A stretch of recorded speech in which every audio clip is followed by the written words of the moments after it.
I've been diving since 1970. And one of these days I'll figure it out and maybe I'll do something else, but I don't think so. And what I've found is what's keeping fishermen back is the inability to work together. Independently, they're fantastic, but working together would lead them so much farther. I call that building social capital. Social capital is the idea of working together through enlightened self-interest, often putting integrity and fairness ahead of efficiency. Social capital is the involvement of a large segment of the fishermen in the port in the establishment of management structure with leadership, rules, and obligations. If you can get everybody to work together, which is the hardest part, right? So if you can get everybody to work together and say, look, we can work together, form a cooperative where we can all pay into this, we can vote on it, we can work together on it, and there's not one person that owns it, there's not one entity, not one say this company over here has a bigger stake in this, so of course they'll take more of it, right? But if we can show people that we can work together cooperatively, I think it could really work. As cooperatives around the world, and you'll see a lot in the lobster is a good example. They work together to set the market prices, and then they go out and do their job, but they are a group, and then they ship outwards. Does that make sense? They come together under one umbrella, and then they work out. But they don't look at, I'm not against you. We're all in this together to be, San Diego fish the best in the world. Most small-scale fishermen recognize the need for shoreside infrastructure for fishing. And this is especially true today when more and more fishermen are direct marketing, replacing the processors and the middlemen. We're talking about where we tie up the boats, offloading, providing ice, freezer space, cooler space, processing, dry storage, and the delivery of product to the market. However, fishermen usually consider this mainly for themselves, for their individual fishing operations, rather than looking at it collectively. For the fishermen and the community at large to benefit from the improved infrastructure, we would have to consider the development of social capital.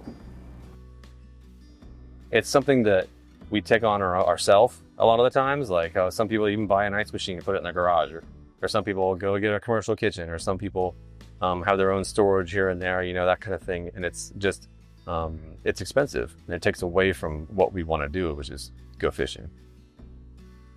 Now, we have some benefits for the working together like this. Funding for the purchase of the equipment and leasing a space in the harbor is more easily done if the funder and the Port Authority know it will be used to benefit the community at large and not just the individual. There will be a need for maintenance, repairs, and servicing of equipment, which has to be done by the fishermen. Equitable sharing of the equipment will have to be determined, as well as arranging for the processing and delivery. One of the issues we have is restaurants order, and now we're delivering it individually. Every guy puts it in his truck or car and delivers it to the restaurant. So the restaurant may receive from 5 fishermen 5 different species. Now, if we were to work together, we'd have one truck, we'd hire a truck driver, it would come down to the docks, we'd load it onto the truck, much the same as the processor or the wholesaler does, and we'd have a list of deliveries, and he'd make a round of delivery. Collectively, we could afford the truck and a driver where we wouldn't have to do the things. I find that we're restricted by the number of restaurant customers by how many we want to deliver at the end of the day.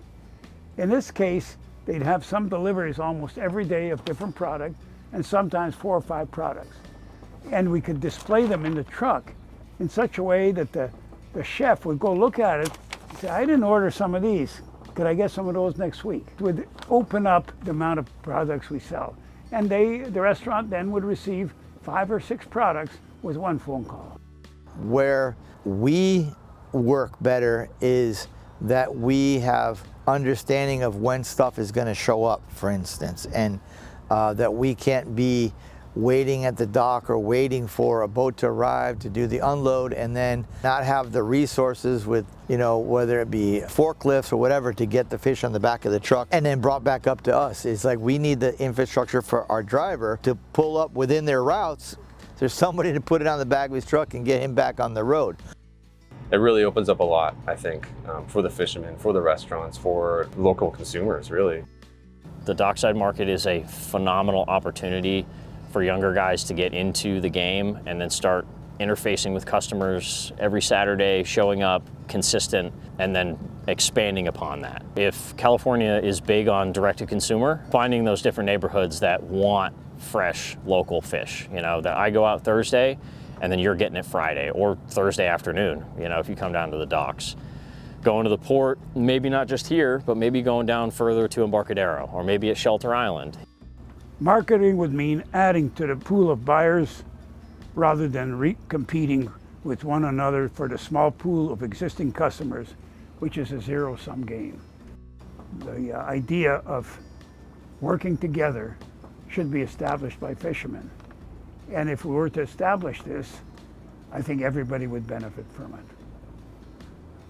Have the local economy and the local food system benefit from, you know, non-imported fish and local fish. This resource that's here that's, you know, that could stall out, you know, if nobody uses it. If we don't come together, we will lose it to like large corporations and factory boats that spend, you know, months at sea.